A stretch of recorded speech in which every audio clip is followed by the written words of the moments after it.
I'd have to say what I really enjoy about Happy State Bank is the morale that we have.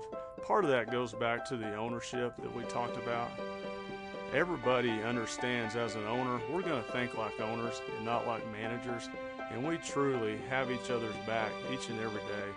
So that just the teamwork, everyone works so hard for each other, knowing that the ultimate goal is that each one of our customers is going to leave this bank knowing that we have given them everything we have as bankers to exceed any expectations they had out of our bank. Everyone, could we ask you to please rise? We would like to welcome Reverend Vergos with the St. Matthew's United Methodist Church, who will give our invocation. Reverend. Let us pray. Dear wise and loving Father, thank you on behalf of all who are gathered here today.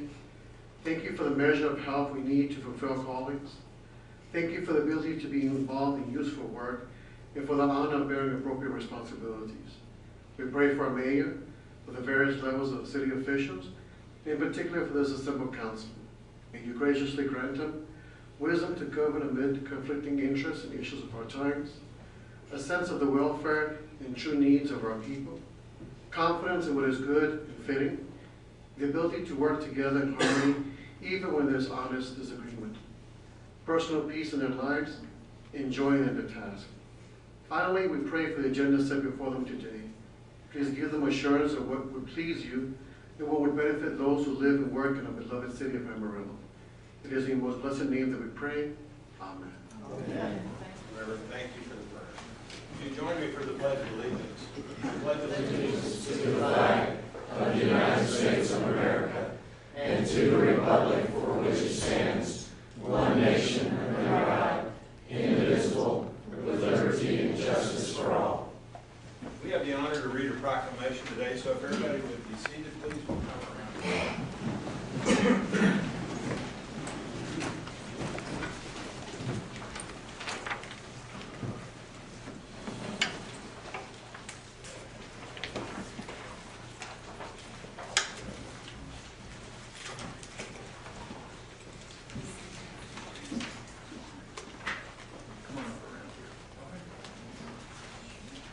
Well, this is National Preparedness Week, and we're honored to have Kevin Starbuck here from REOC and others that he will introduce in just a minute. But first, let's begin. Whereas National Preparedness Month creates an important opportunity for every resident of Amarillo to prepare their homes, businesses, and communities for any type of emergency, including natural disasters and potential terrorist attacks. And whereas investing in the preparedness of ourselves, our families, businesses, and communities can reduce fatalities and economic devastation in our communities and in our nation. And whereas the Federal Emergency Management Agency's READY campaign, Citizens Corps, and other federal, state, local, tribal, territorial, private, and volunteer agencies are working to increase public activities in preparing for emergencies and to educate individuals on how to take action.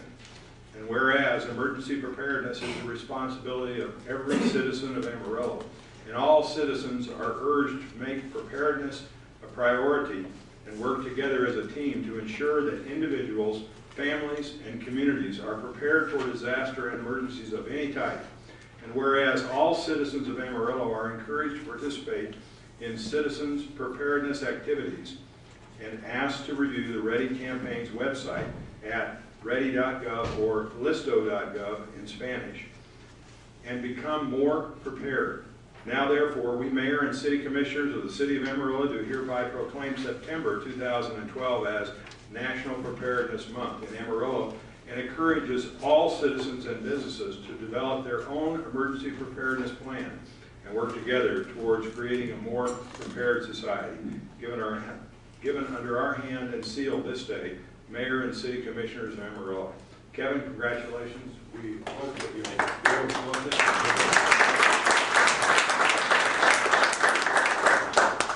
Just a few comments. With me today, I've got BJ Simpson and Sarah Johnson from the National Weather Service Weather Forecast Office here in Amarillo. They are a critical partner to us in emergency management and in our community in preparedness, as statistically 90% of all presidentially declared disasters involve severe weather in all of its forms. So we're glad to have them here today to join me. And we're hoping that as the month of September we'll get the ball rolling, where citizens will take the effort to prepare themselves better for future disasters, looking at making a plan for them and their homes, building a kit, and then staying informed of what's going on. And certainly as we look forward to winter weather coming in the next couple of months, it's all too important for people to take those steps and start to prepare themselves, and then carry that forward for severe weather season, fire weather season, and any other types of hazards that can impact our community.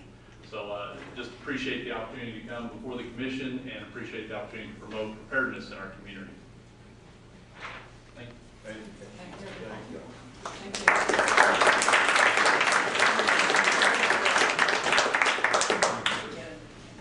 you.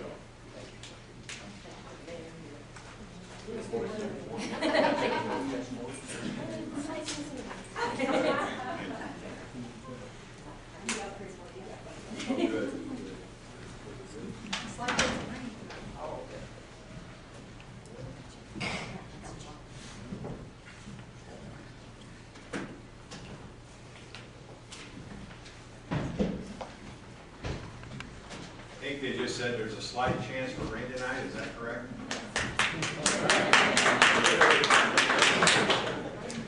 That might be more important than anything that we do here today. At any rate, good afternoon and welcome to the regularly scheduled meeting of the Amarillo City Commission, held on the third floor of City Hall this day at 5:30 p.m. First item of business on today's agenda is the minutes. Attached is a copy of the minutes. Those minutes are pertaining to the meeting, regularly held meeting on August 28, 2012. Are there any additions or corrections to the minutes as presented? Mayor, I would move for approval of the minutes as presented. Second the motion. We have a motion and a second. All those in favor of the minutes being approved as presented signify by saying aye. Aye. Opposed? That passes with a 5-0 vote. The next item is a notice of public hearing on the tax increase. The City of Amarillo is considering a tax rate of 0.32009, which is equal to the current rate. This proposed rate will raise more taxes than last year's tax rate. The tax rate will effectively be raised by 0.79%. The tax on an average home last year was $360.57. The tax on the average home would be $363.45 under the proposed rate. We would open the hearing at this point for public comment. We had comment last week and a good, thorough explanation of what we learned in 3 days of budget, and our city manager gave that summary in less than 30 minutes. And somebody said he was long-winded, but I thought he was pretty short-winded after hearing 3 days of explanation. Basically, this is not an increase on the rate that we had last year, but it does produce a little more taxes, so we have to say the effective rate is higher. Is that correct? The effective rate is slightly lower. Slightly lower. Okay, I'll never get that straight. We have about $214,000 more dollars that it will pull in this year, correct? Correct. Okay. Are there any comments from the audience about this change, which really isn't a change? Thank you. You're welcome. If not, we'll close that public hearing, and then the next action will be, we have 3 more actions on this, is that correct? That's correct, Mayor. Beginning next week, you'll have 2 ordinances, one of which adopts your tax rate, one of which adopts your budget. You'll have a second read on those on the 18th, and then the final action also on the 18th to ratify those. Okay, and that's all prescribed by state law, so we watch this very carefully. Size of the print and everything is important in this. Okay, the next item is a public hearing. Proposed restrictions on handheld cell phones and texting while use while driving. This item conducts a second public hearing to solicit input regarding the recommendations to ban texting and handheld cell phone use while driving. We will follow pretty much the same routine as last week, and I'd like first, before we ask for comments, to ask the city attorney, Mr. Norris, to go through how we handle these, because there are some people here that don't come commonly, and he would go through the rules about making comments. And what we're going to do again this week, because it worked very well last week, I think, is to ask for someone to go forward to begin the discussion. We'll ask for someone, if that person is in support or not in support, we'll ask for somebody with the opposite opinion or an opposing opinion to come forward next. And so if you kind of listen for the tone of that and follow that person, we'll get through. I'm sure that we'll have time for everybody's comments. Mr. City Attorney. Yes, Mayor. When you come to the podium, please give your name and your address. At that time, your 3-minute time limit will begin. At 30 seconds left, there will be a tone, and when your time is expired, there will be a multi-tone. And the Assistant City Manager will announce your time is concluded. This is a public hearing. It is a time for the public to express their questions and concerns to their elected officials. It is not a time for you to cross-examine staff or other members of the public who are present. So please direct all comments and questions to the mayor for those to be addressed. Okay, with that, we would ask someone to come forward and begin comments. These comments are very important. If you want to come up, that's fine. I'll just make the comment ourselves that these are very important to us. We consider all of these, and we heard from a lot of people last week with various points of view, and it is very important to us. We'd encourage you, although I'm sure some of you haven't commented at City Commission before, if you have an opinion about this, we'd encourage you to come forward and make such comments. So we'll begin now if you'd like to come forward. Whoever would like to begin, it would be appropriate now. Thank you. And again, just state your name and address, please. Hi, I'm Steph Atkinson. I live at 2207 South Bonham in Amarillo. I am a Share the Road board member. I am also a mother, a grandmother, a runner, a cyclist, pedestrian, realtor, and motorist. I support the ban on handheld cell phone use and texting while driving. It is a fact that 1.2 million accidents happen every year because drivers are using their phones. Yes, there are other distractions, changing the radio, children, eating, yet today we are striving to eliminate 1.2 million preventable deaths a year. Driver distraction while using phones. Drivers kill themselves. They kill other motorists, runners, walkers, cyclists, pedestrians, children. It could be you. It could be your children or your grandchild. Is it worth it to lose your life or a life of a loved one? I have lost friends due to this exact cell phone distraction. I have seen firsthand families' heartaches, children without their parents, parents without their children, grandparents without their grandchildren, spouses without their spouses, friends without their friends. Make a statement and ban cell phone use today. Save a life by not using your cell phone. Would you want to live with the fact that you killed someone because you were using your cell phone? Or would you want to accept the fact that someone killed your loved one because they were using their cell phone? Thank you. Thank you for your comment. Is someone then opposed to the ban? Sir, please come forward. We'll give everybody a chance. Thank you.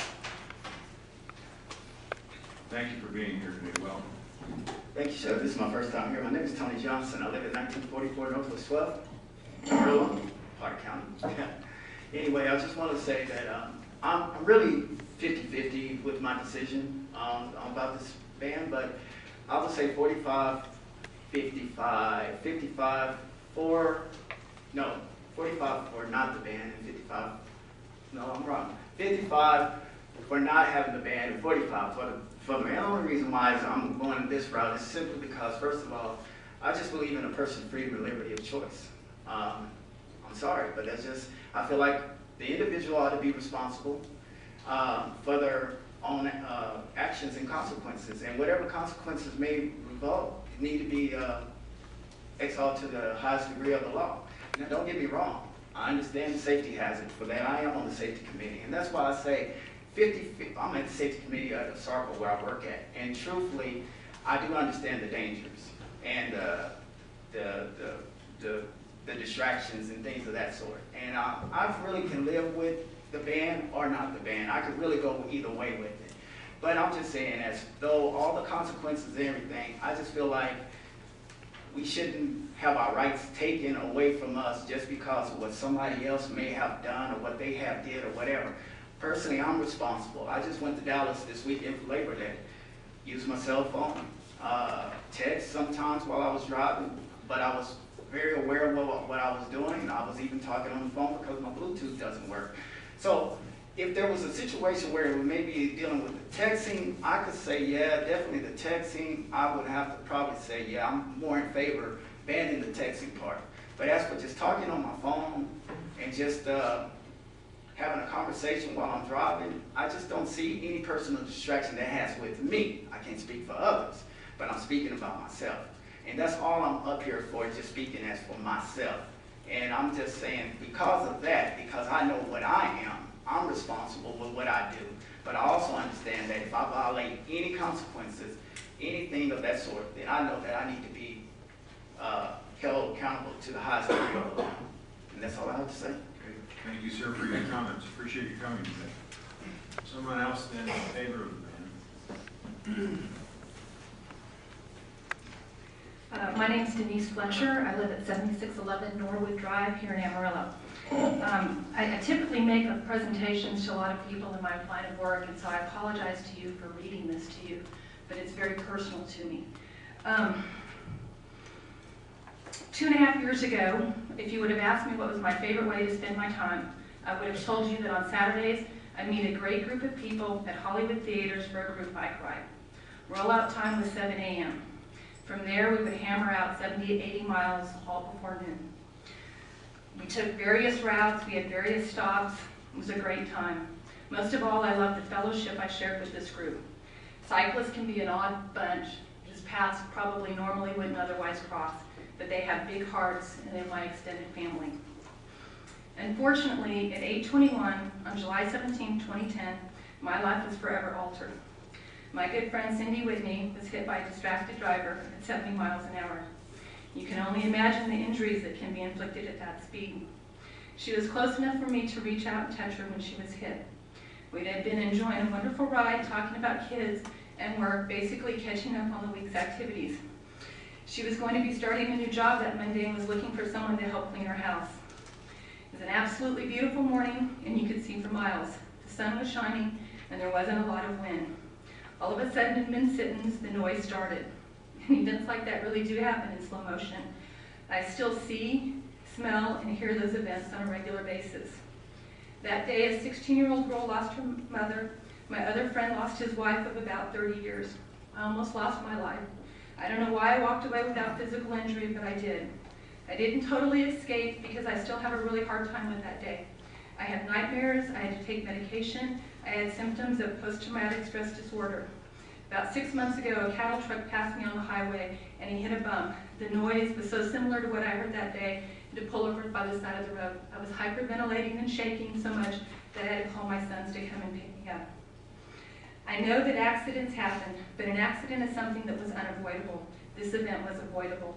The story advanced by the kid who killed Cindy was that his phone fell out of his cup holder, and after reaching down to pick it up, he was right on top of us. I have my own opinion of what happened that day and feel like this is a variation of the truth. Had this kid been educated about the dangers of texting and driving, and had there been a law about not using handheld devices, there's a good chance his phone would not have fallen out of the cup holder. I watch other motorists, and I'm greatly disturbed by what I see. I see people not paying attention. They're swerving all over the place while talking on the phone or texting. I myself have examined my own usage and driving habits. I always use a Bluetooth, and if I don't have it, I don't answer my phone. According to the NTSB, there's a lot of problems. There's 13.5 million distracted drivers. It's like driving drunk. If you were to tell me you were going to repeal the drunk driving law, I'd say you were crazy. I'd say you're crazy not to pass this ordinance. Thank you. Thank you, Denise. As you see us up here making notes, come on forward, please. But I want you to know that sometimes I noticed in some of the film from last week, we had our heads down. We're making notes about your comments. We're not distracted from what you're saying at all. It is very important to us. So please, sir. Alrighty, my name is Michael Rowley. I live at 1700 South Jackson Street. My name is Michael Rowley, and I am a self-employed businessman. I was born and raised in Amarillo. I went to college in a neighboring state, and after graduation, my wife and I both decided to move back to our hometown in order to invest in the community that invested into us. I am a young citizen that obviously cares about Amarillo's future, and with that said, I stand in strong opposition to the proposed legislation of prohibiting handheld cell phone use in cars, and ask that you hear my thoughts and arguments with an open mind. From the time I was 16 years old, I have had both a cell phone and a driver's license. In those 7 years, I have not had an automobile wreck due to cell phone use. This brings me to my first point. Dangers while driving are not caused by specific devices. They are caused by irresponsible drivers. Whether it be eating while driving, smoking while driving, or changing the radio station while driving, all of these actions can be distractions and could be potentially harmful. However, I don't think anyone here thinks we should get a citation for changing the radio station. But using the reasoning of the proposed ban, should we not make these actions illegal just because they have the potential to be harmful? Where is the line if we let this proposed ban pass? What would be next if we start banning things because of their potential harm? As shown by many of the citizens of Amarillo, most of us can and have used our cell phones while driving in a responsible and safe way. Please do not punish the many for the irresponsibility of the few. This brings me to my second point. Even if the proposed ban on cell phone use passes, distracted driving could even be increased. Many drivers use their cell phones as their source of music and GPS. If you take away that source, inevitably you will have teens and adults fumbling through bulky CD pamphlets or fiddling with a GPS device while driving. The technology of smartphones has actually made these processes more organized and easy to use, and therefore more safe while driving. My third point is if the ban passes, it would have too many gray areas. For one, allowing drivers to use hands-free devices still requires them to pick up their phone and press buttons to dial or answer the incoming call. Would this not fall under the ban of using a cell phone in one's hand while driving? And yet the proposed ban allows this. Second, the proposed ban allows drivers to use iPods or other MP3 devices that look and act exactly the same as smartphones. Should we not also then ban all iPods while driving? The interfaces and the processes in getting music to play on an iPod is exactly the same as playing music on an iPhone, yet one would be illegal and the other legal. Would this not create uncertainty both for the police officer and for the citizen? If a police officer sees a citizen driving and believes that citizen is using a mobile phone, pulls them over and finds them to be using an MP3 music device, will this not waste the time of the police officer and the citizen? If the ban passes, this has the potential to create animosity between innocent citizens and the police officer. Thank you. Thank you, sir. And someone for the ban. My name is Kelly Whitney. I live at 8401 Lamont Drive, Amarillo, Texas. July 17, 2010, my sister-in-law, Cindy Whitney, was killed. My family and I, we were watching my niece, Cindy's daughter, ride in a triathlon. Cindy was doing one last long ride, getting ready for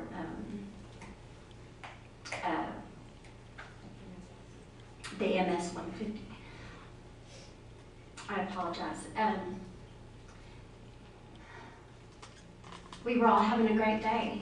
Like it was said before, it was sunny, it was a beautiful day. And then this day haunts me forever. I still have nightmares about it. I still have daydreams about it. Out of nowhere, I will hear the man saying, "Cindy's dead, Cindy's dead, Cindy's dead," and me and my 3 children are standing there and just start crying. People around us are still laughing and cheering on as people are riding their bicycles right in front of us, going on about their day, and my world just stops as somebody that we love and care about is gone. Nobody knows what that's like. The people that oppose this ban do not know what that's like. It was not necessary for that to happen to our family. There's one thing that I can say. The only thing that I know that has any kind of simulation to this or similarity to this is if someone owns a gun or might go hunting or something, would you hunt with your eyes closed? Would you pull that trigger with your eyes closed? Could you hit your target with your eyes closed? Most likely not. If someone walked down the street with a gun and just started firing with their eyes closed and they hit someone, would they be liable? Our vehicles are a deadly weapon. That's been proven time and time again. When you get in a wreck, you hit someone, they die, most likely. It's the same thing. Our vehicles are deadly weapons. When you put a car against a person, that person's most likely not going to live. We need to take that into account. When we take our eyes off the road and we're driving a vehicle, there is not much of a chance for the other person to live. Please take that into account when we go to vote for this. It's not about taking away freedoms. It's about making the people who make these choices accountable. It's not about taking away freedoms. These people that have done these in the past and have hit and killed someone using their cell phone device have not been held accountable for this. Thank you. Thank you, ma'am.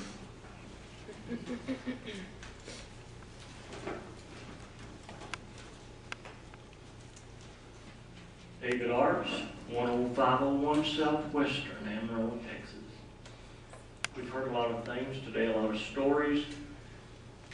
I listened on Memorial Day that you were a vet. We have a wonderful time to be able to live in the most wonderful nation in the world. We're watching our freedoms and regulation is taking over this country. The phones are becoming, there's more. People are going to start doing their banking on the things. And someone will be driving down the road and transferring funds from one account to another. Someone will do that. To me, the bigger picture is not to just pass a law and charge them a fine and maybe a little jail time. We're looking at a bigger problem where it's time to begin to educate people. I see where one of the local convenience stores is starting a campaign about the texting. It's not just a cell phone. I drove for an auto parts company hauling parts around town for 2.5 years, so I've been all over this town hauling parts to mechanic shops. It's not just a phone. It's red lights. Why do people in such a hurry that they have to, blatantly run a light that's red and run right through it? Just trying to get on and off of the interstates is getting ridiculous. People don't want to yield. I don't know what's wrong, but it's a bigger problem than to keep passing laws and paying fines. We're going to have to look deeper. The majority of the people in Amarillo are good. Most of them are really good drivers. You have a few that make some really bad choices. And the decision before you is to what do you do with the few that make the bad choices that doesn't cause some kind of a reaction on the rest of us that do make good choices. And that's what is before you is that decision. I'm up here saying, let's don't keep taking all of our rights away. Not another law, not another fine, not another this and that for law enforcement to try to take care of this. It's only the phones. Unfortunately, technology's here. We've got to learn how to educate people. You know, there's people, you go into restaurants and they're getting where they talk on their phones while they're ordering. It's ridiculous. People don't know how to operate these things. We've grown up with it and no one has ever learned to deal with it, to teach and try to train someone else how to do it. Thank you. Thank you, sir.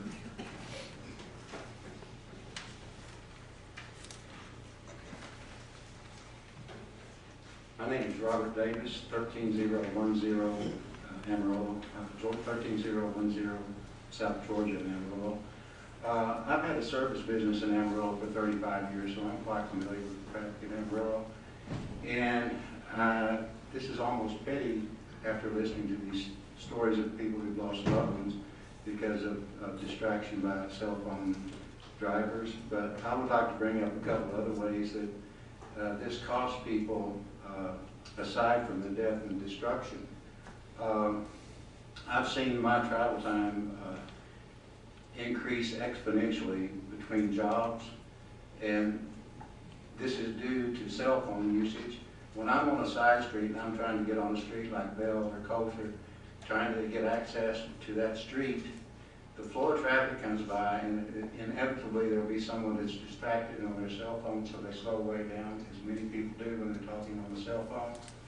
So as the flow of traffic goes by, I have to wait on this person that's on the cell phone to come by. By the time he gets by, the rest of the cars are coming down. So I have to sit there and wait and wait and wait. This costs me not just in time, but in gasoline. And then when I come to a light, there'll be somebody on the cell phone, and they'll be distracted, and the light will change. And I'm sitting there, and finally they go on, but the light changes, and I'm still sitting there. So I have to sit through another change of the light. And again, this has cost me in gasoline, it costs me in time. And these are costs that are passed on to the consumer. And this is not just me, there are hundreds of service people out there that experience the same thing.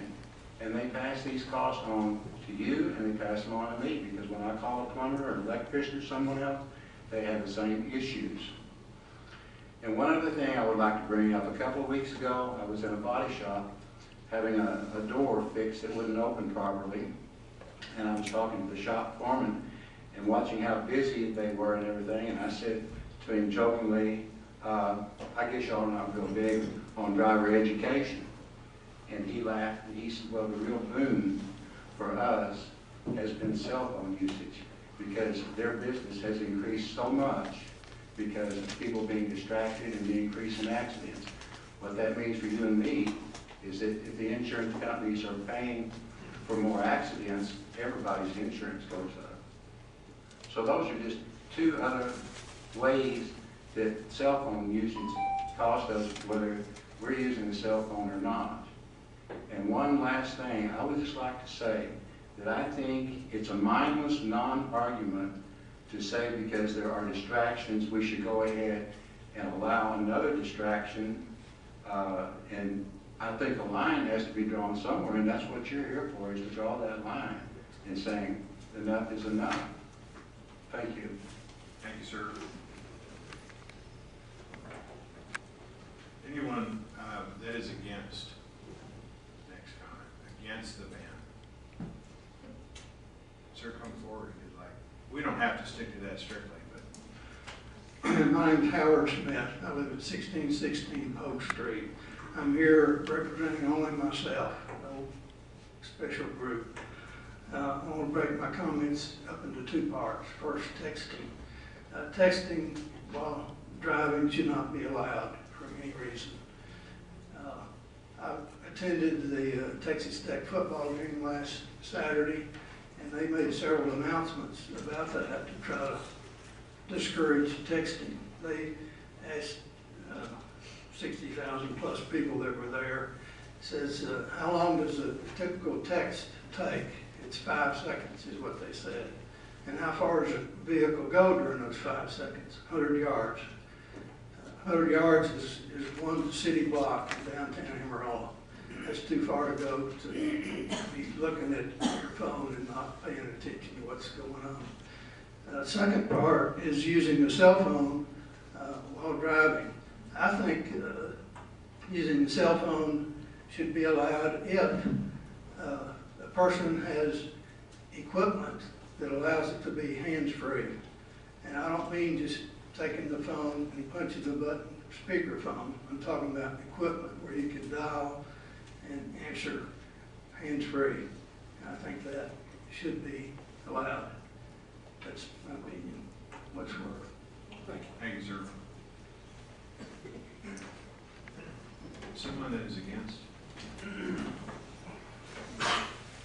Mr. Mayor, Sir, you could approach him and he'll give you those things. take this.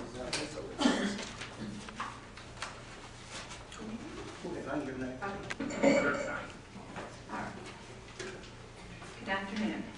My name is Cheryl Cooper. I live at 5116 Shield Drive, and I am opposed to the cell phone ban. Although safety is something we all want, this particular move smacks of creeping totalitarianism, and the facts simply don't support efforts to ban cell phone use while driving. The truth is we already have adequate distracted driving laws in place, making it unnecessary and dangerous to single out just one type of distracting behavior. So I urge the City Council to please consider the following. A new study conducted by the Highway Loss Data Institute suggests that laws banning handheld cell phone use or texting while driving may not considerably decrease the risk of traffic accidents, according to CNET.com. Experts instead suggest dealing with the problem of distracted drivers in general. Essentially, the study determined that distraction overall, and not cell phones specifically, are the cause of accidents. A spokesman for the Insurance Institute for Highway Safety stated that even though we have 89% of Americans have cell phones and the usage has exploded, as all those that have come up have said, there has not been an uptick nationally in the number of car accidents. The truth is, drunken driving causes more than 3 times as many fatalities than distracted driving. And mobile phones were not the main cause of distractions, believe it or not. As a matter of fact, another Transportation Department report concluded that conversing with a passenger was the most common source of distraction from inside cars. Should we go ahead and put a ban in place for that too? Even as digital devices proliferate, our roads are actually getting safer, not more dangerous. A 2010 news release from the National Transportation Safety Board pointed out that traffic fatalities were at their lowest in 6 decades. 6 decades.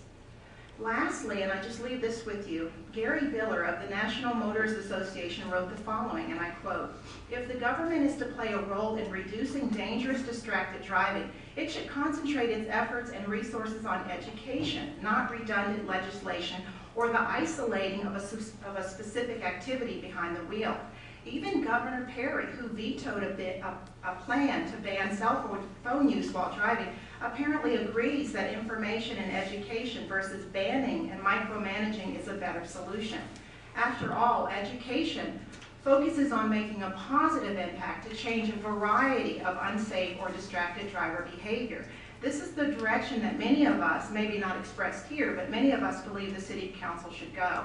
Because factually speaking, simply banning cell phones does not produce safer roads, nor does it reduce unsafe driving behavior overall. But what it does do is it does increase the state's power to add more duplicative and unnecessary regulations in our lives. We have so much of that at the federal level as it is. Thank you. Thank you. Someone that is for the ban?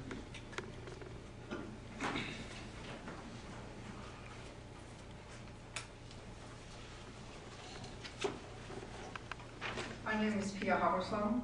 I live at 1300 Westgate Parkway. As a primary care healthcare provider, as a nurse practitioner, I see quite a lot of patients who are the result of living after an accident where a cell phone might have been involved. They were not fortunate to some extent to walk away, but they live without parents, without siblings, and they might be a ward of the state. But I also see a lot of teenagers who have grown up with all these devices. They are savvy, they know how to multitask, and I don't know what the suggestion would be, but I want you to think about maybe one concept that research has shown that behavior that is monitored will change.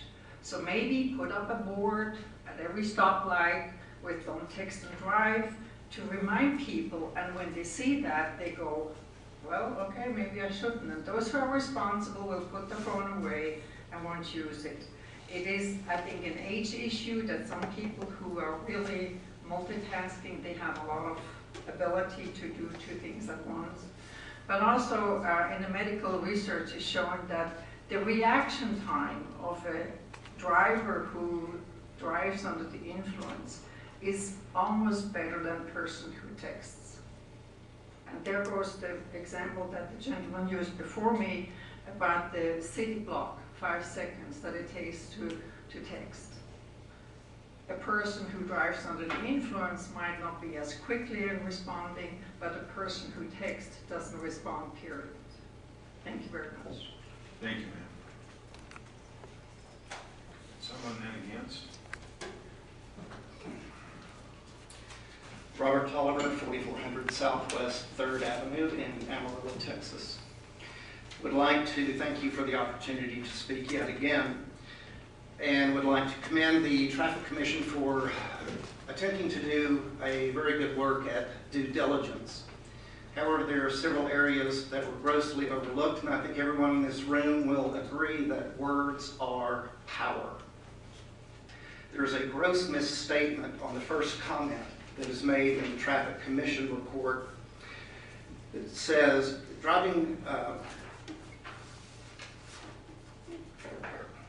impairments associated with using cell phones while driving are as profound as those associated with driving while drunk.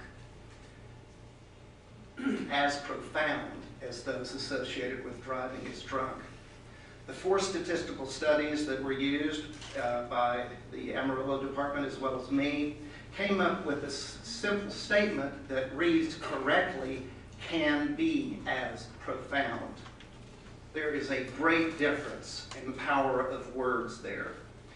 Further, I'd like to point out that there is contradictory and inconclusive data on cell phone usage, whether it be talking or texting, and collisions, safety, cause and effect. We have no way of reporting for the Highway Data Loss Institute on what a driver was doing immediately before a crash. Amarillo, nor does the state of Texas, have a box on their accident report form with a box to check cell phone in use at time of accident.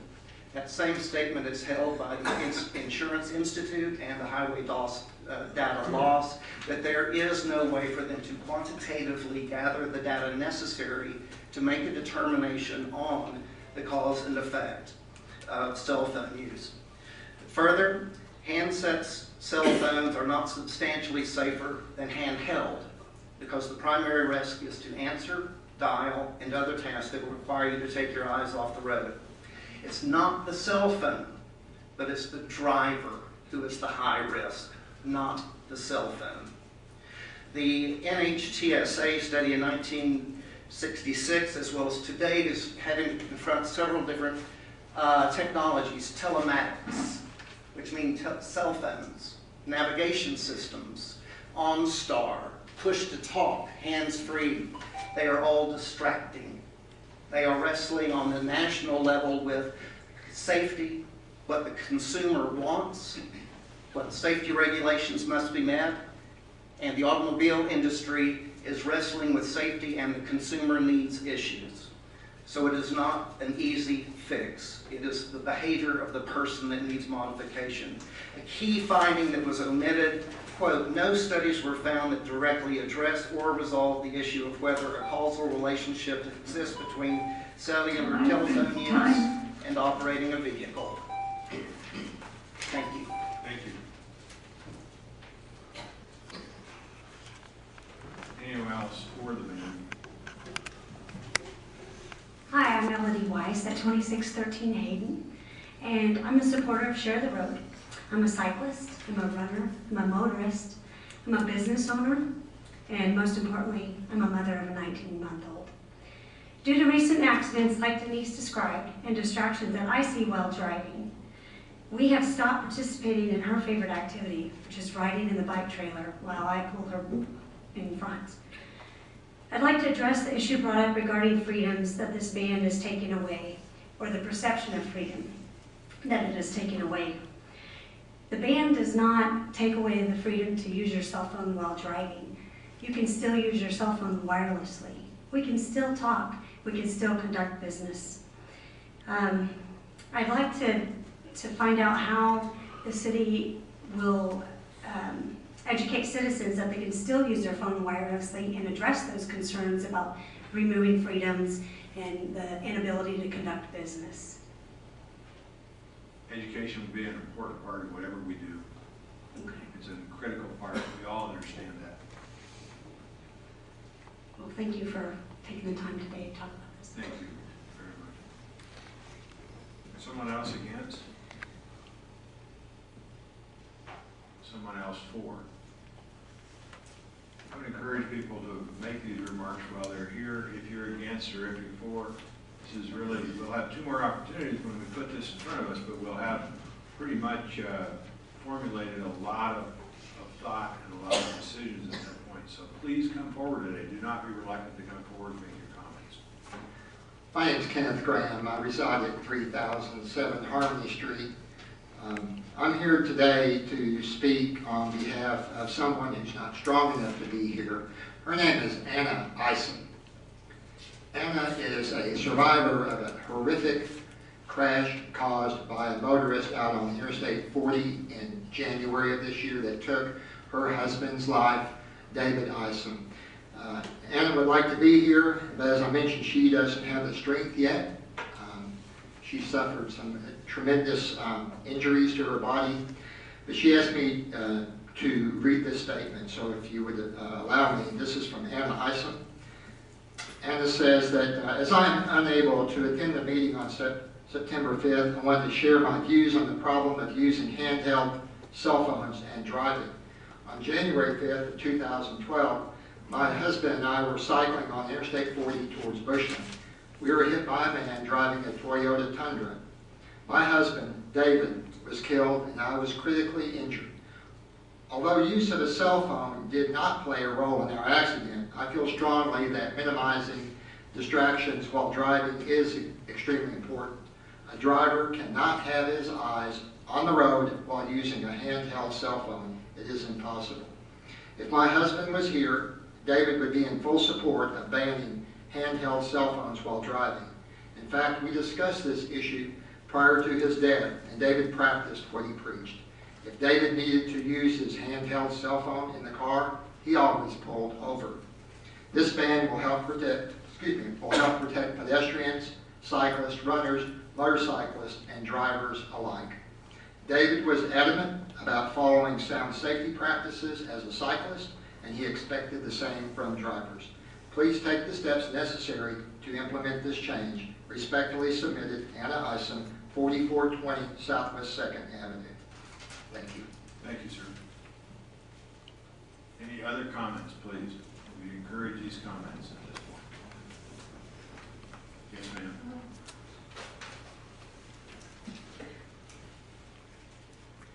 Hello, I'm Sherry Williamson, and I live at 3412 Paramount.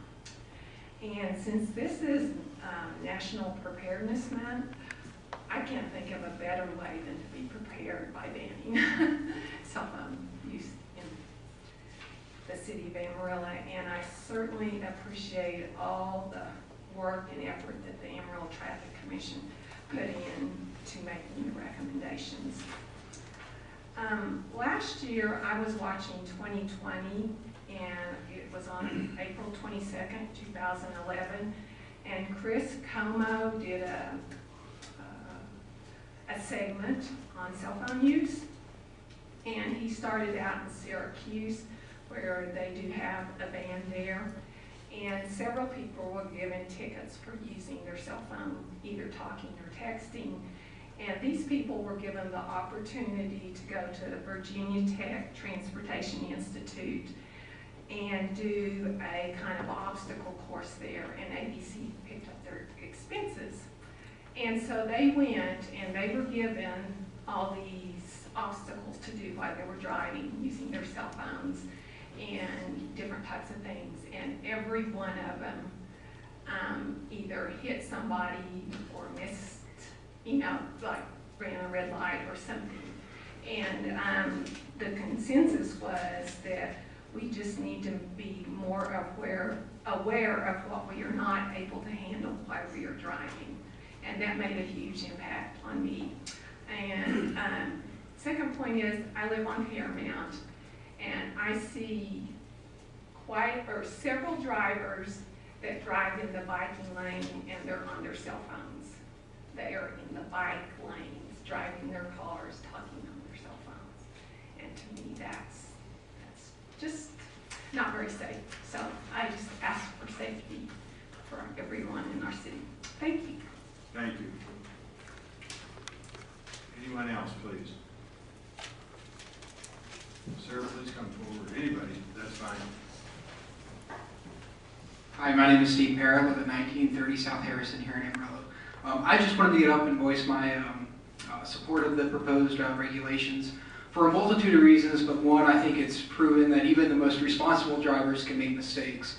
However, it's those responsible drivers that will take the law for what it's worth and choose not to pick up their cell phones when they're behind the wheel, limiting the pot of people who might do so. If we can limit that pot more and more and take away more of the distractions, whether it be food or whatnot, and limit those distractions, I think overall we'll have safer roads for everybody.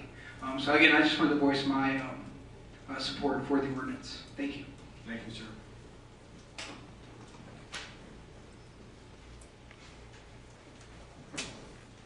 Hello, my name is Gary Rich. I live at 6903 Elmhurst. I'm a small business owner here in Amarillo. Also a husband, father, have 3 children, 2 grandchildren, and also enjoy riding my mountain bike and road bike with my wife and even my adult children.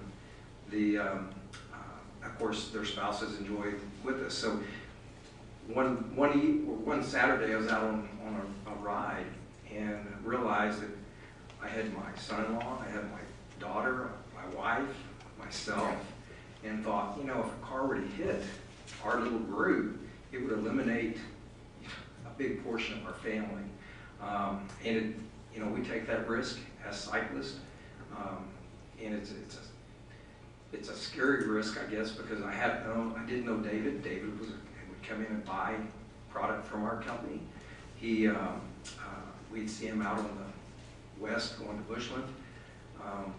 Cindy, I started cycling shortly. I met Cindy, very wonderful lady, and it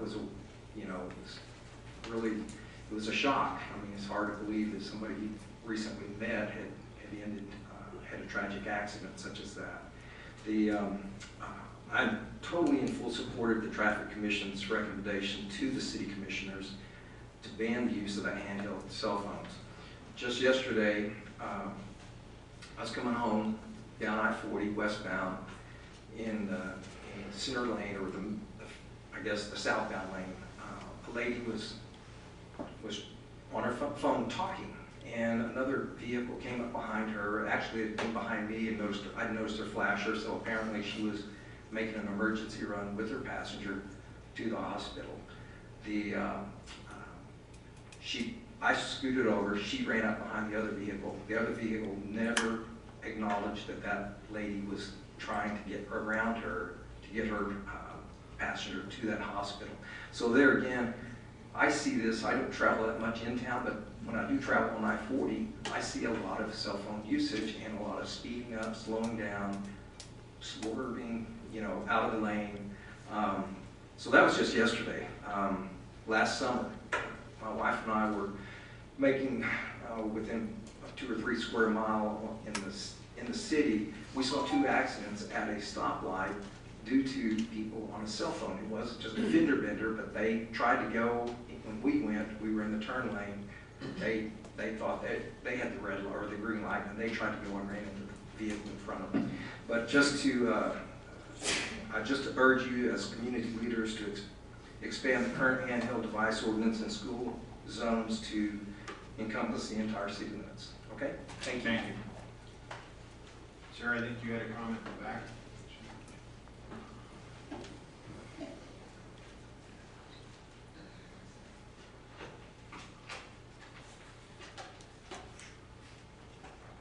Mayor, City Commissioners, my name is Robert Goodrich. I live at 6510 Sandy Drive, Amarillo.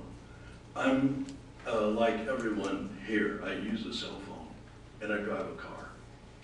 And I have a lot of concern about things I have observed that, in my opinion, constituted very thoughtless behavior by others who are using cell phones as they drive. And yet, I've been pretty strongly in favor of avoiding support for a ban on use, because I guess I'm just troubled by that. There are too many times when I've had to use my cell phone in emergency situations, and I'm grateful for that privilege. But it wasn't too many weeks ago, I'm driving in a residential neighborhood, and I'm on my cell phone. I ran a stop sign, and when it suddenly dawned on me what I had just done, I was really shaken by my own behavior, and I'm really troubled by it. When I hear testimony such as we've heard today, there's so many people who suffered injuries, but so many people rely upon their phone for business purposes and for other purposes. I'm persuaded there has to be a solution to the problem. Not necessarily a ban on use. Why don't we use our smarts to come up with some technology like we do with drunk drivers? Some people who've been convicted of drunk driving have to take a breathalyzer test before they can start a car. Well, why don't we find a technology that will cut off the use of a cell phone when you're in a certain perimeter of a vehicle, inside a vehicle? Do we have any technology like that? Might that be worth using? Are there other ideas that we might put to use in our own personal lives or even in our community that would accommodate our diverse interests in maintaining the availability of cell phone use and texting, but the circumstances in which that's allowable in a car, seems to me there ought to be some way to limit. Technology may be the key. Perhaps when people go to buy a cell phone, they pay a little extra money in order to get that phone, and the extra revenue they pay could be used to install a lockout device of some kind in the car. I don't know that that would solve the problem, but somehow it seems to me there ought to be some technology that would be a fail-safe that would save us from ourselves, so to speak, and yet keep the door open and the privilege of using technology to our benefit as we need it. So it's a tough situation that you're facing. I don't envy you the decision, but there's got to be a way to solve this problem that's honorable, that treats us all square. And I commend you for your willingness to take it on. Thank you. Thank you, sir. Commissioner Eads has to take a call soon, so we're going to excuse him. It's very important that he leave for a minute. He may be back with his profession. Are there any other comments, or can we call a close of the public hearing and ask for comments? Please, forward.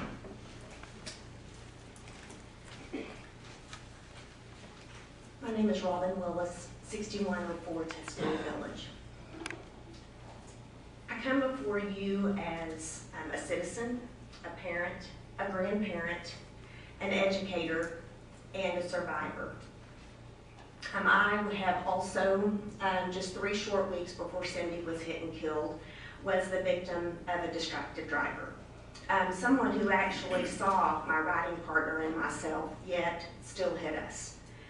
I, like many of the families and friends of those who have lost loved ones, live with leftover trauma from that on a daily basis.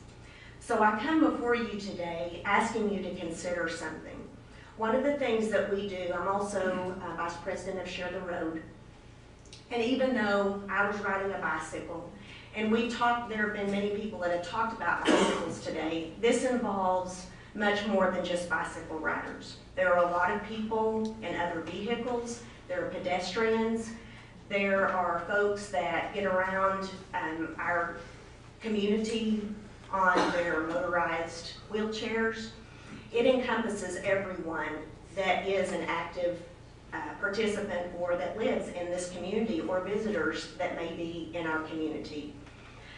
One of the things that we do with Share the Road in our efforts to educate is the direct correlation between drunk driving and distracted driving, which I know that you all have read and seen those statistics. Years ago, before drunk driving laws were in effect, there were many people who were against the drunk driving laws because they did not want their rights taken away either. However, I think that we would be very much amiss if we were to try to repeal the drunk driving laws and turn those back to deal with the things that we have today. Our law enforcement officials need something in place to be able to hold these people accountable for their actions whenever someone else is hurt or injured or killed. So I just ask that you would also please be considering that as you consider your possibility of looking at all the options for the cell phone ban use. Thank you. Thank you. Anyone else, please? Sir.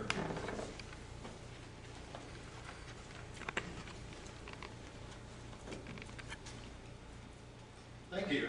My name's Gary Ward, 6604 Hemlock. I wasn't prepared to talk, but I've been to the last meeting, this one both, so just summing things up, I like to look at things pretty simple. You're not taking away our freedom to drive, and that's what we're looking for, freedom to drive. Whether we lose the ability to text or not, that isn't going to change the day. In fact, if we don't text, if we don't check our email, if we don't look at the internet, that's really going to make life better. I don't see that as a problem. As far as needing a phone to do business, Jim and I competed for years, long before there was such thing as a cell phone. I think that's even before there's a pager. We did have telephones. Rotary dial. I'm sorry. Taking away cell phone use as far as texting, email, etc., that isn't going to slow down commerce. Business goes on, life goes on. But you know, tragically, like I was hearing some of these people talk, is it worth it to try to fight for texting, emailing, internet, and it costs one life? I mean, one life. And that's why I want y'all to look at it simplicity here. Cell phones aren't that big of a deal. We've made them a big deal. We love them, etc. But if we don't do it while we drive, I promise you, life will go on, especially for the people that we're going to not be running down while we're texting. Thank you. Thank you, sir. Thank you. Anyone else?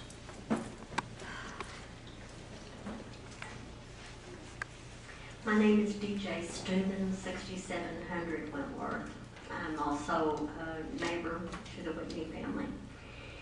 And I'm also on the Traffic Commission, and this is something that we have worked very, very hard for. I know myself, I've been in over 25 hours worth of meetings, studies on this particular topic. As a result, I can tell you for a fact that I will not text and drive. I do use a Bluetooth. I have both one that goes in my ear, and I also have one that clips onto my visor, so I can alternate whichever category I want to use. But I have found that not only am I driving more safely, I'm driving more calmly. I'm listening to music again. I'm doing things that are more appropriate in the car. If I get a call and I'm using my Bluetooth, I don't look down, because the fact with Bluetooth you can hit a button, or you can hit a button on the visor. So it's totally safe. I appreciate the passion of everyone both for and against on this topic, that they have come out and spent their time also to express themselves on this. But I myself, I will not text and drive, and I have found it is saved my life because I'm paying attention to the people who are texting and driving, and they're causing accidents, and I'm not in one, thankfully, because I'm paying attention. Thank you all for your consideration too, and all the work you've done on this. We appreciate it. Thank you. Anyone else? We will, what we'd like to do next then is part of this hearing, and I don't really need to close that part, and then we can make our comments. Okay, we're going to go ahead now at this point. If no one else would like to speak, I'll give you one final chance for this public part. Yes, ma'am, please come forward.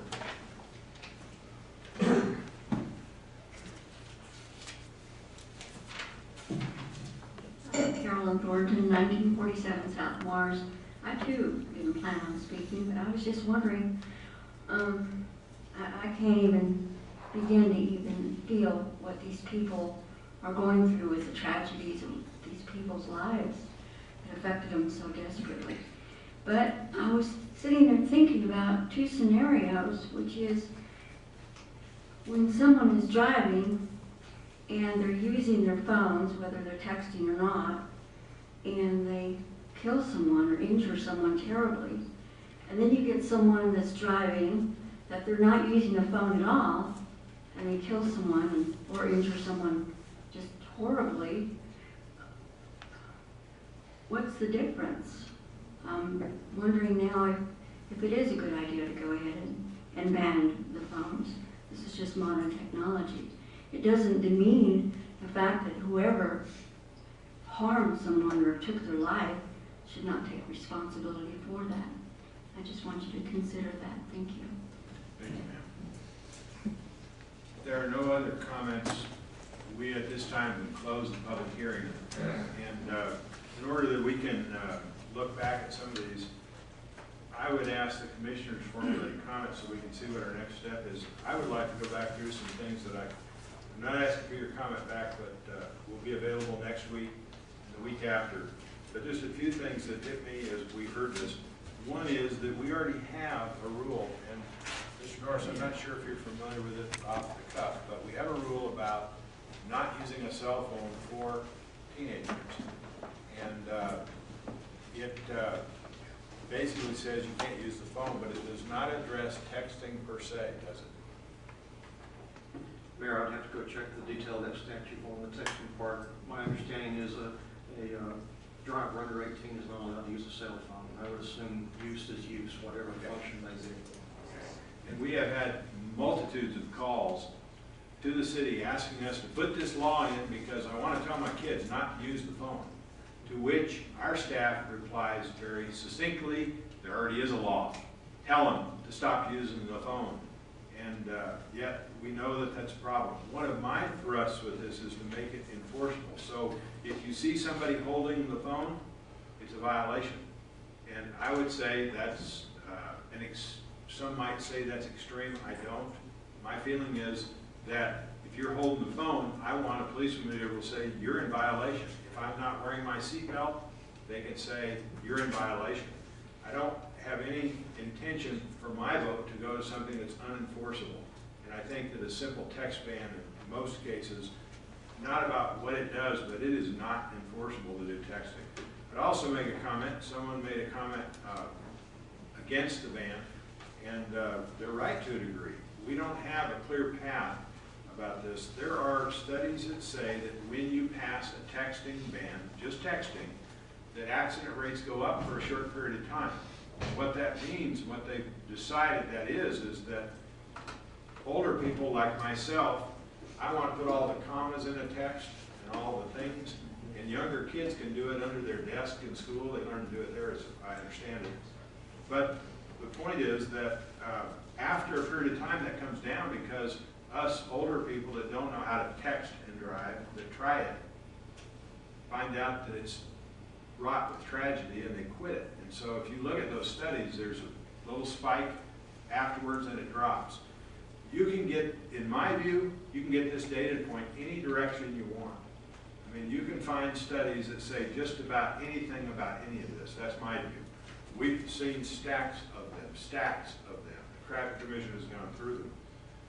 Other comments that I think, and I'm asking this so people bring it back. We know that education is a big part of this. I think everybody on this commission is committed to increasing the education factor no matter what we do.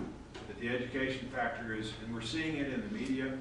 We had a recent comment by by Mr. Goodrich, and I will tell you, coming from the car business, there already are proximity sensors that I believe the federal government will require on cars within 5 years.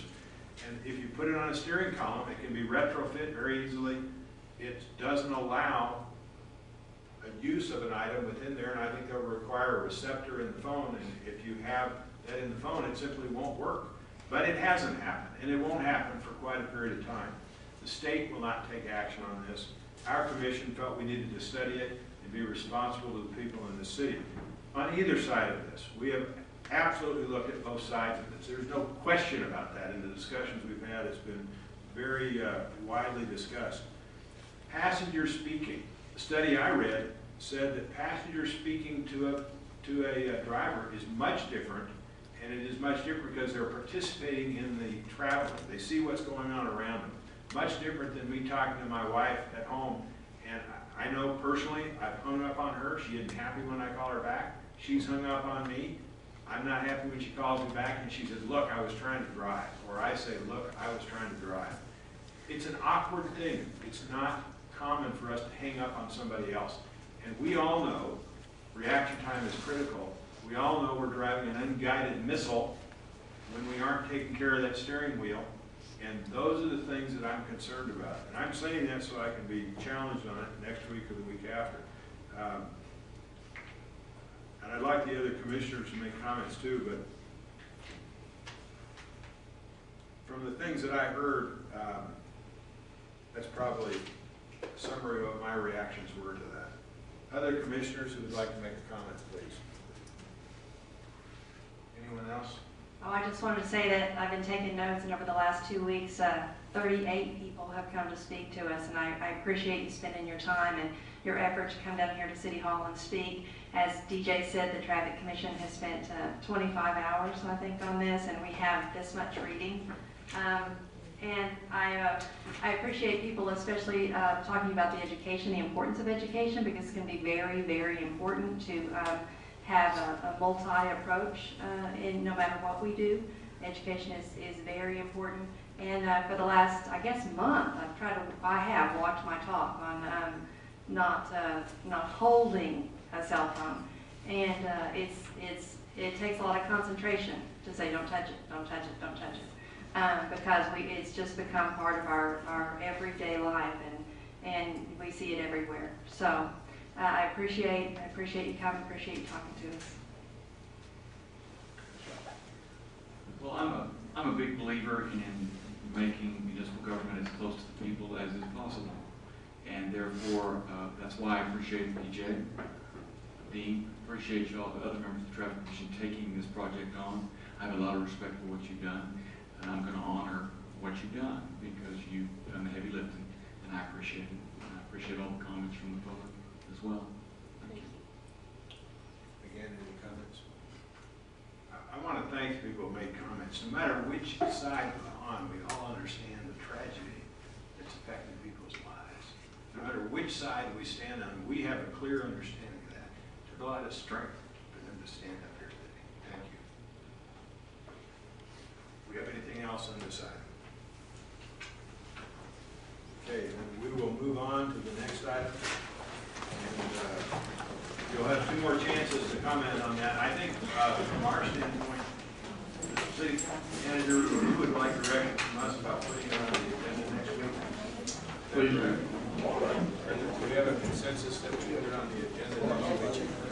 Okay, it will be on the agenda next week. You'll have time to comment next week and the week after. They'll take 2 readings. They'll take 2 readings. Thank you. Is that correct?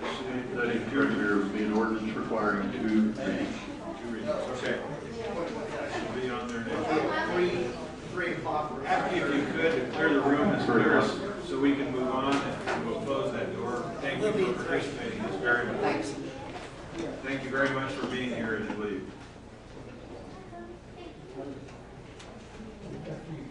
Okay, ordinance number 7360. This is the first reading of an ordinance changing the zoning of a 1.47 acre tract of section 4 block 9 BSNF survey, Randall County, in the vicinity of Olympia Drive and Ventura Drive, from Plan Development District 306, Residential District 1 and Residential District 3 to Moderate Density District for single-family attached and detached home sites. This is recommended for approval by a 5-0 vote of the Planning and Zoning Commission. Is there any further discussion needed about this from any of the commissioners, from any of the audience? If not, I entertain a motion. I move approval of ordinance number 7360. Second. We have a motion and a second. All those in favor of ordinance number 7360 signify by saying aye. Aye. Opposed? That passes with a 5-0 vote. Ordinance number 7361. This is the first reading of an ordinance vacating 5 feet public utility easement in lot 6, block 21, North Highland subdivision in section 157, block 2, ABM survey, Potter County, in the vicinity of East Amarillo Boulevard and Hayes Street.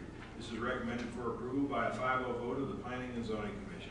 Is there anyone in the audience that would like to ask a question or needs further explanation? Anybody on the commission?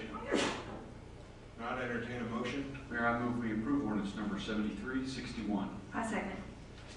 We have a motion and a second. All those in favor of ordinance number 7361 signify by saying aye. Aye. That passes with a 5-0 vote. Ordinance number 7362, this is the first reading of an ordinance vacating a portion of Willow Creek Drive in section 165, block 2, ABM survey, Potter County, in the vicinity of Willow Creek Drive and Broadway Drive. It's recommended for approval by a 5-0 vote of the Planning and Zoning Commission. Is there anything in this item that needs discussion from the audience or from the commission? Not entertain a motion? I move that we approve ordinance number 7362. Second. We have a motion and a second. All those in favor of ordinance number 7362 signify by saying aye. Aye. Opposed? That passes with a 5-0 vote. The next are second reading on a series of ordinances that amend our building and construction standards. So we'll go through those. We took a long time last week to explain these. We'll go through these fairly quickly, I think, at this point. Ordinance number 7350. This is the second final reading of an ordinance amending Chapter 4-3 General Building and Construction Standards for the City Municipal Code to adopt the 2012 edition of the International Building Code. Are there any discussion needed by the audience or by the commission? Not entertain a motion?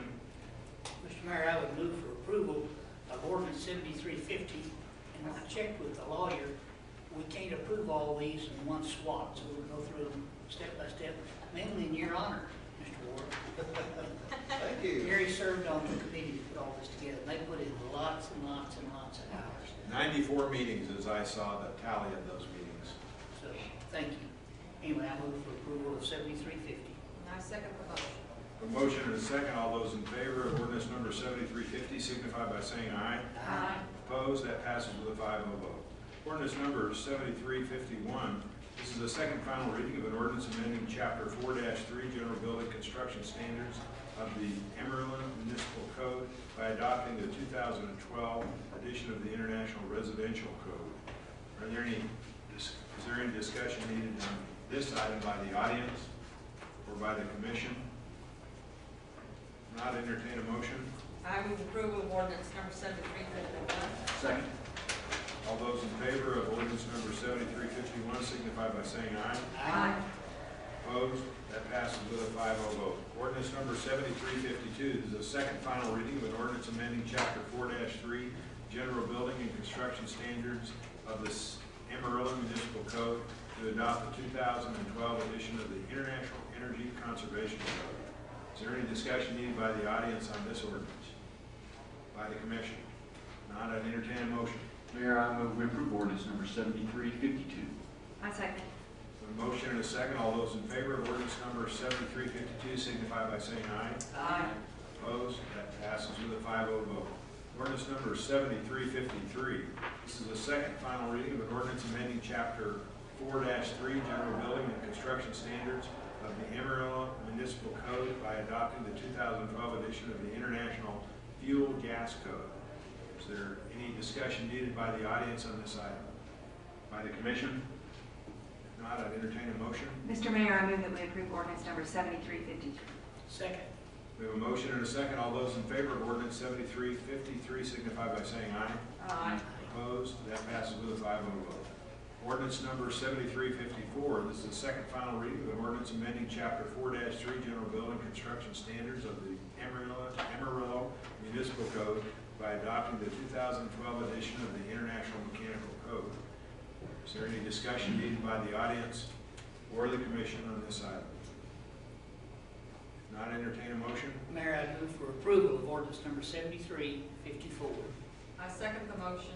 A motion and a second for ordinance number 7354. All those in favor signify by saying aye. Aye. Opposed? That passes with a 5-0 vote.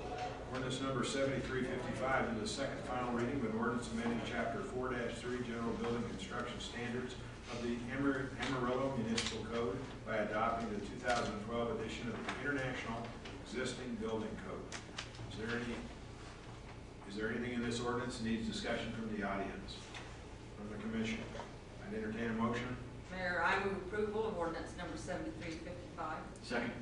We have a motion and a second. All those in favor of ordinance number 7355 signify by saying aye. Aye. Opposed? That passes with a 5-0 vote. Ordinance number 7356 is the second final reading of an ordinance amending Chapter 4-4 Electricity of the Amarillo Municipal Code by adopting the 2011 National Electrical Code. Is there any item under this ordinance that needs discussion by the audience or by the commission? Not entertain a motion? Mayor, I move we approve ordinance number 7356. Second. We have a motion and a second. All those in favor of ordinance number 7356 signify by saying aye. Aye. Opposed? That passes with a 5-0 vote. Ordinance number 7357. This is the second final reading of an ordinance amending Chapter 4-5 Plumbing of the Amarillo Municipal Code by adopting the 2012 edition of the International Plumbing Code. Is there any item under this ordinance that needs discussion by the audience, by the commission? I entertain a motion. I move that we approve ordinance number 7357. Second. All those in favor of ordinance number 7357 signify by saying aye. Aye. Opposed? That passes with a 5-0 vote. Ordinance number 7358 is the second final reading of an ordinance amending Chapter 4-5 of the Amarillo Municipal Code by adopting the 2012 edition of the International Swimming Pool and Spa Code. Is there any item under this ordinance that needs discussion by the audience or by the commission? Not entertain a motion. Mayor, I move for approval of ordinance number 7358. I second the motion. Motion and a second. All those in favor of ordinance number 7358 signify by saying aye. Aye. Opposed? That passes with a 5-0 vote. Mayor, let me pause for a moment, then we need to change the disc here. Sir? It's kind of nice to pause for You have no trouble with the word Amarillo. Amarillo Municipal. It's not being recorded, so I can say that.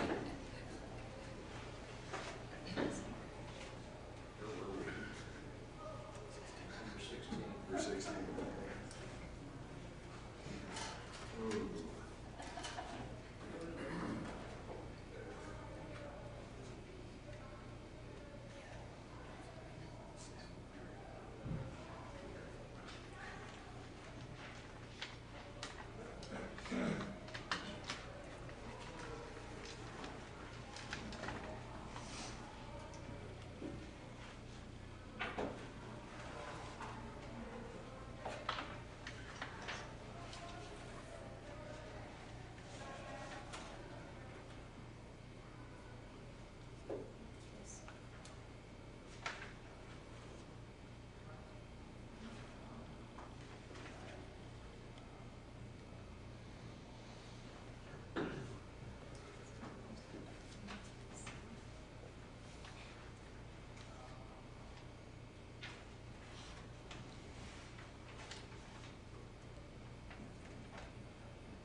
Okay, Mayor, fill up another one.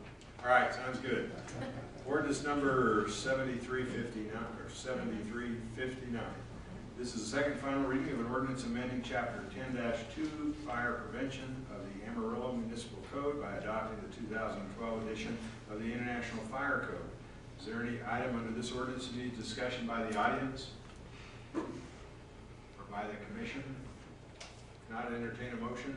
I move approval of ordinance number 7359. Second. We have a motion and a second. All those in favor of ordinance number 7359 signify by saying aye. Aye. Opposed? That passes with a 5-0 vote.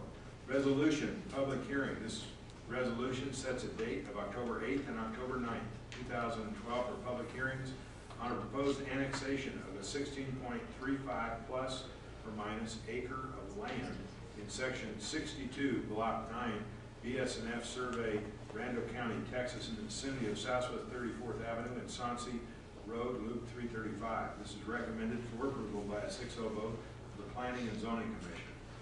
Is there any further explanation needed by anyone in the audience or on the commission? I'd entertain a motion. Mayor, I move that we set the date of October 8th and 9th for this said public hearing. I second. A motion and a second for the resolution number 17. All those in favor signify by saying aye. Aye. Opposed? That passes with a 5-0 vote. The consent agenda. It's recommended the following items be approved: that the city manager be authorized to execute all documents necessary for each transaction. Are there any items on the consent? Oh, excuse me. First of all, A is the purchase of ammunition. B is the purchase of a suburban utility vehicle. C is the award of flexible aggregate base material annual contract. D is the approval of site development amenities projects for the Colonies Unit number 25. And E is the approval, City of Amarillo votes for places 11 through 14 on the Texas Municipal League Intergovernmental Risk Pool. Are there any items that need to be removed for separate consideration by the Commission? Mr. Mayor, can we remove item E for separate consideration? Certainly. So we'll remove item E. Is there any discussion needed about any of the items A through D by the Commission or the audience? Not, I'd entertain a motion. Mr. Mayor, I move that we approve the consent agenda items A through D. Second. A motion and a second. All those in favor of the consent agenda items A through D signify by saying aye. Aye. Opposed? That passes with a 5-0 vote. We have then item E, approval of Amarillo vote, as we discussed. We have a particular discussion that's needed about that. Is that correct? Well, if I may, Mr. Mayor, this is for nomination for the 4 different places that are up on this particular board. And I'm prepared to nominate 4 individuals. If you would do that, Commissioner. Okay, for place 11, Greg Ingham from Plainview. For place 12, Larry Gilly from Abilene. Place 13, Byron Black from the Johnson County area. And for place 14, Pat Norris from the Burke Burnett area. Okay. We have those nominations, and I guess now we need to get a motion for this. Oh, that was a motion, I'm sorry. So, we need a second. I second the motion. Okay. Mr. City Manager, would you give a quick explanation of what that governing body does since we're new to this? Be glad to, Mayor. This is a board called the Texas Municipal League Intergovernmental Risk Pool. They oversee the insurance cooperative of which Amarillo is now a member. It's a large board. Each of the members serves 6 years. This is our first opportunity to vote, and we are voting for those 4 places referenced by Commissioner Sims. Okay. Is there any other discussion needed? If not, all those in favor of item E on the consent agenda signify by saying aye. Aye. Opposed? That passes with a 5-0 vote. We now have a presentation for 2012 Every Drop Counts. Water-wise, we have an update. The presentation we provided an overview of the year-by-year or year-to-date water usage in Amarillo. And we have our distinguished Water Utilities Director, who's, I think, the longest. I always like to hear this way. You started with the city when I was 14, right? And I'm 60. That sounds about right, Mayor. That's right. I'm gonna go with you on that. Okay, good. Mr. Chairman, I will give our presentation. Thank you very much, and it's that time of month again. As you can see on the graphic that's showing right now, August was another month in which we used a lot of water. 2.198 billion gallons of water. Still, for this year, we've only hit that twice, whereas we hit it 4 times last year. However, when you compare the black line, once you get past June, it's like a whole different season. Up until then, up through June, we were we didn't know it, but we were having some really good weather. And then it got hot, and it's way above average. That blue-green line down below there is the previous 5 or 6 years average, and so we're still way above, and we're tracking right now with the same time last year in the year 2011 for the same time. Our all-time record was broken last month. And so it hasn't relieved a whole lot, but even so, I think that I've been trying to figure out how to define August. And if you show the next slide, I'll try to do some correlation here. Get my cheat notes out here so I'll be able to say the right thing. The blue line down below is for the month of August. It's the water consumption. And then above it, the red line is the maximum temperature days throughout the month. And it proves that when it's warmer, we use more water, and when it's cooler, we use less. It also, if you look at those vertical lines that slash through the other two lines, those are rainfall events, and in fact, all but two of them were almost non-events because they were less than 0.05 inches of water fell in those instances. On the 8th of August, we had 0.36 inches of rain, and on the 20th, we had 0.68. And the rest were very minuscule and didn't have much effect on the use of water. But again, if you get a fairly good rain event, you see, for example, after on or about, if you would, the 20th of August, that we had it was cool, it was wet, and the water usage dropped way down, and we were thinking, yay, it's over. And then look what happened after that. So I would define August of 2012 as a hot, dry, cool, moist, hot, dry month. Does that just about wrap it up? If you have any questions for me, I'll be glad to answer them. See that the 3-minute timer's not running, so I'm not in trouble on that. Any questions for me? No, thank you. Well, I would like to say that. I would like to say that if the same amount of people that were interested in texting and talking were interested in water consumption, we would be better off as a city. Yes, ma'am. Thank you. Thank you all. I agree. Made pretty dramatic changes with the voluntary restriction. Okay. Well, this concludes today's regularly scheduled meeting, the agenda for the Amarillo City Commission. However, customary at this time, we allow citizens of the community with matters pertaining to city policies, programs, and services to speak to the commission. And the floor is now open for such comments. If you'd like to come forward, we encourage that.